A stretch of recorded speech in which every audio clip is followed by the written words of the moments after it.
tous et bienvenue dans cette nouvelle vidéo dans laquelle nous allons parler de la minimisation du coût sous contrainte de production. Donc quand on s'intéresse à la théorie du producteur, on peut avoir deux types d'optimisation. Déjà on peut avoir la maximisation de la production sous une contrainte de coût, et puis ensuite on peut avoir une minimisation du coût sous contrainte d'un certain niveau de production. Alors sur la chaîne il y a déjà une vidéo qui est disponible sur le premier cas, donc la maximisation de la production, et donc dans cette vidéo on va compléter cette série avec ce qui nous manque, donc c'est-à-dire la minimisation du coût sous la contrainte de production. Alors dans les énoncés, c'est possible qu'on vous énonce pas en fait que c'est une minimisation, qu'on vous laisse deviner. Donc comment le deviner? Donc généralement on a toujours une fonction de production de type cope de glace avec deux facteurs de production, le capital et le travail.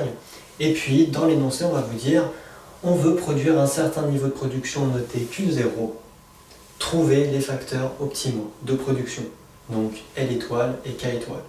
Donc là en fait on a vraiment une minimisation parce que on vous dit on doit produire forcément un niveau Q0 de production et on doit trouver des facteurs qui nous permettent de produire ce Q0 mais avec le coût le plus faible possible. Donc on a vraiment une minimisation sous la contrainte de production. Donc on va commencer par écrire le programme, à savoir du coup minimisation,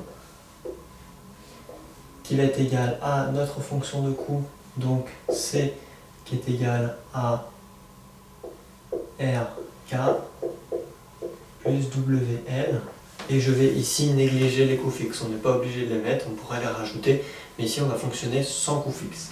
Donc je rappelle, on a les deux quantités de facteurs de production, pondérés par leur prix, le taux d'intérêt pour le capital, et W, donc le salaire pour le travail. Et ça c'est le niveau du coût associé, et nous on cherche à minimiser ce coût. Sous quelle contrainte? Sous la contrainte de production, à savoir donc Q0 qui vaut notre fonction de production qui est donnée par l'énoncé. Alors quelle va être la méthode pour résoudre ce genre d'exercice? La méthode ce sera toujours la même chose.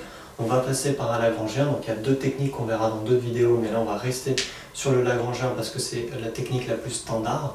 Donc qu'est-ce qu'on va faire? On va prendre notre système et on va composer un Lagrangien. Ensuite on va trouver les conditions du premier ordre, on va les dériver, on va exprimer un facteur en fonction de l'autre, on va l'injecter dans la troisième condition et on va trouver les facteurs optimaux. Voilà, donc on va le faire tout de suite ensemble. Et ensuite, moi, je vous invite à réviser cette méthode parce que c'est fort probable que ce genre d'exercice tombe aux examens. Donc, on commence par écrire notre Lagrangien, donc L qui va être égal ici à quoi? Ici, L, c'est la contrainte de coût en première partie. Donc, vous vous souvenez, avant, on avait la fonction de production moins le multiplicateur de Lagrange et on avait la fonction de coût qui était dans la parenthèse. Ici, on inverse tout parce qu'on n'est pas dans une maximisation, on est dans une minimisation. Donc je vais me poser ici ma contrainte de coût, donc RK plus WL, moins le multiplicateur de Lagrange, entre parenthèses, je vais marquer du coup la fonction de production, c'est-à-dire 1 tiers de K1 demi, de L1 demi, moins Q0. Donc là j'ai posé mon Lagrangien, donc ici on a la contrainte de coût parce qu'on cherche à minimiser, le multiplicateur de Lagrange, et ici j'ai la contrainte qui est la production.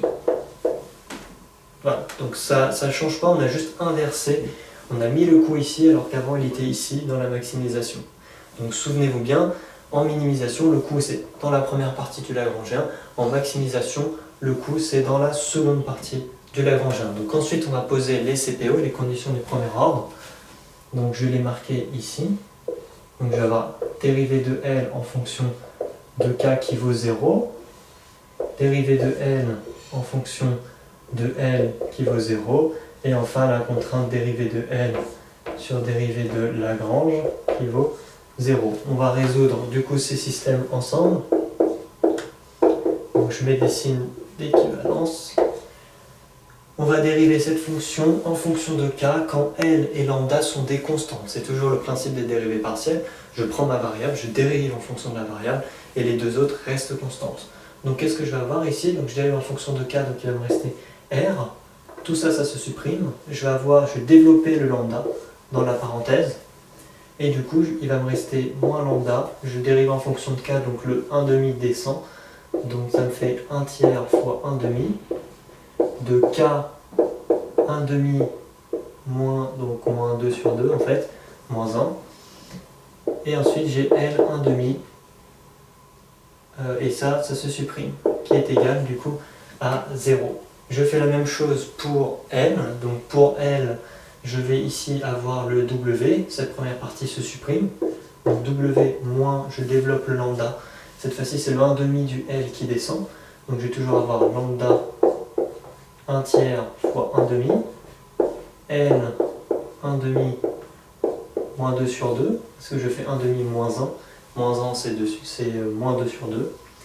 Et ensuite, je vais avoir K 1 demi qui vaut 0. Et ensuite, je vais pouvoir dériver en fonction de lambda en sachant que K et L sont des constantes. Donc à chaque fois, je jongle comme ça pour faire des dérivées partielles. Du coup, si jamais ma variable c'est lambda et K et L sont constantes, toute cette première partie vaut 0. Elle est totalement supprimée. Et il ne me reste plus que ce qui reste dans la parenthèse. Donc je développe mon lambda. Et qu'est-ce que j'obtiens? Eh bien, je vais obtenir, quand je développe, exactement la contrainte. Donc je vais avoir Q0 qui est égal à 1 tiers de K 1 demi de L 1 demi qui est égal à 0. Et donc à partir de là, j'ai mes trois équations qui vont composer mon système de trois équations à trois inconnus. C'est exactement ce qu'on va résoudre. Alors là, j'ai plus de place, donc je vais faire un petit cut, mais on se retrouve tout de suite après. Donc on se retrouve pour continuer le système qu'on a évoqué juste avant. Donc je l'ai recopié ici, et on va pouvoir faire quelques transformations pour commencer à simplifier les calculs. Donc qu'est-ce qu'on remarque? On remarque à chaque fois que moins 1 tiers fois 1 demi, bah, ça fait moins 1 sixième. Donc là, on va pouvoir calculer. Sur l'exposant 1 demi moins 2 sur 2, ça fait également moins 1 demi. Donc on va pouvoir également simplifier. Et puis là, j'ai des négatifs et là, j'ai du positif. Donc je vais passer toute cette partie en haut et en bas, je vais le passer du côté du 0 pour avoir plus que du positif. Qu'est-ce que je vais avoir? Je vais le noter ici. Je vais avoir un nouveau système où j'aurai R qui va être égal à 1 sixième de lambda K1 demi, moins 1 demi, pardon, L 1 demi. Et là, je vais avoir W qui va être égal à 1 sixième de lambda L moins 1 demi, K 1 demi. Voilà, parce que j'ai calculé les exposants et j'ai tout passé de l'autre côté. Et je réécris la troisième condition, Q qui vaut 1 tiers de K 1 demi, L 1 demi. Et là, j'ai mon système équivalent. Alors ici, on voit qu'on a également, on peut faire des simplifications, donc on applique exactement la même méthode que dans les autres vidéos du Lagrangien. Autrement dit, je vais diviser la ligne 1 et la ligne 2, ce qui va me permettre de simplifier énormément les calculs. Donc si je divise, donc là je rajoute ici une barre de quotient, et qu'est-ce que j'obtiens? Je vais pouvoir simplifier le 1 sixième, simplifier le lambda. Là je vais pouvoir également jouer sur les exposants, et on va voir ce que ça me donne. Donc qu'est-ce que je vais avoir?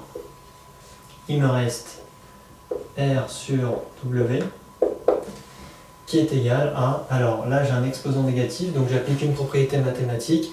Je vous invite à regarder la vidéo sur laquelle j'ai résumé toutes les propriétés mathématiques très utiles en microéconomie, mais en mathématiques en général, qui permettent de résoudre des problèmes. Ici on en utilise également une, que je vais d'ailleurs, je pense que je vais faire afficher à l'écran cette propriété. Et ça nous permet du coup, tous les exposants qui sont négatifs, je les remonte pour les passer positifs, et tous ceux qui sont négatifs en haut, je les descends pour les passer positifs. Donc il me reste quoi? Il me reste, donc le L monte, donc je vais avoir L 1 demi fois L 1 demi divisé par K 1 demi et K 1 demi. Voilà, et je réécris ma troisième condition, 1 tiers de K 1 demi et L 1 demi. Voilà. Ensuite, je vais utiliser une nouvelle propriété mathématique qui va me permettre encore plus de simplifier l'exposant. Autrement dit, je sais que si j'ai A puissance n fois A puissance n, là c'est égal à A puissance n plus m. C'est celle-là que j'utilise, mais elle est également dans la vidéo dans laquelle je résume l'ensemble des propriétés mathématiques très utiles.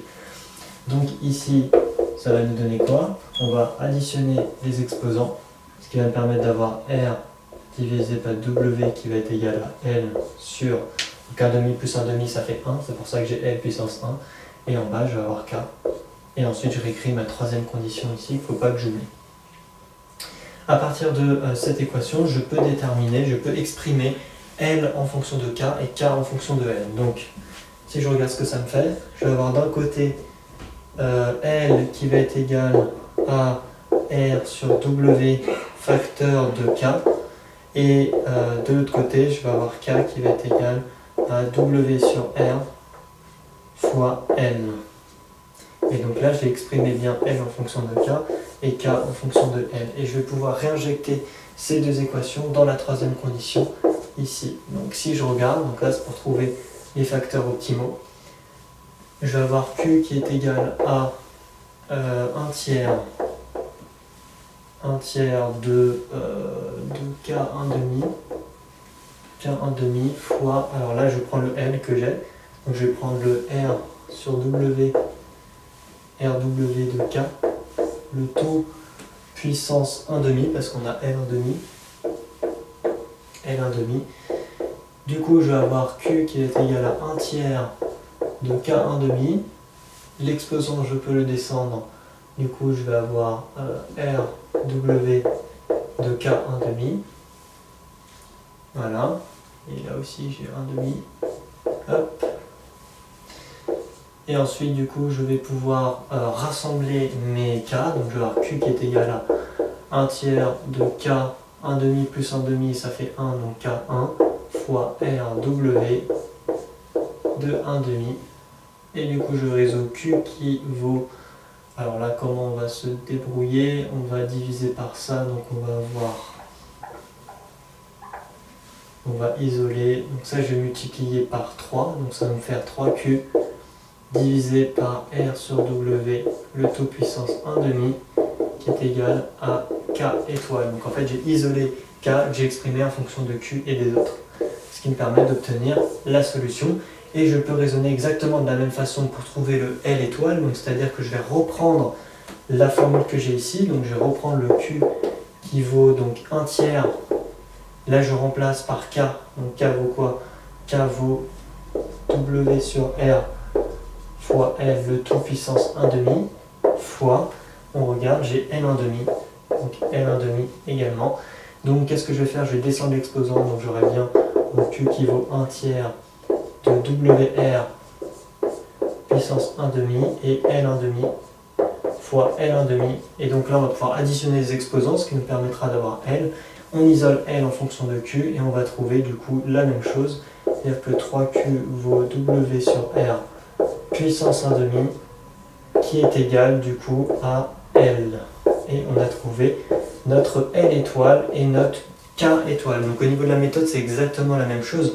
Dès lors que j'ai obtenu mon système de 3 équations à 3 inconnus de par les CPO, ce que je vais faire c'est que je vais isoler, je vais exprimer un facteur en fonction de l'autre, donc L en fonction de K et K en fonction de L, et ensuite j'injecte dans la troisième équation du système, donc à tour de rôle, pour trouver K étoile et L étoile. Donc je vous invite à refaire cet exercice. Là la fonction d'utilité est relativement simple, c'est simplement pour maîtriser la méthode, mais ensuite en examen on peut vous poser des fonctions d'utilité avec des logarithmes ou des choses beaucoup plus difficiles à dériver, mais la méthode reste strictement la même. Donc voilà, j'espère que cette vidéo vous aura plu, n'hésitez pas toujours à liker, à partager, à laisser un commentaire sous la vidéo, et moi je vous dis à très bientôt dans la prochaine vidéo. Ciao à tous.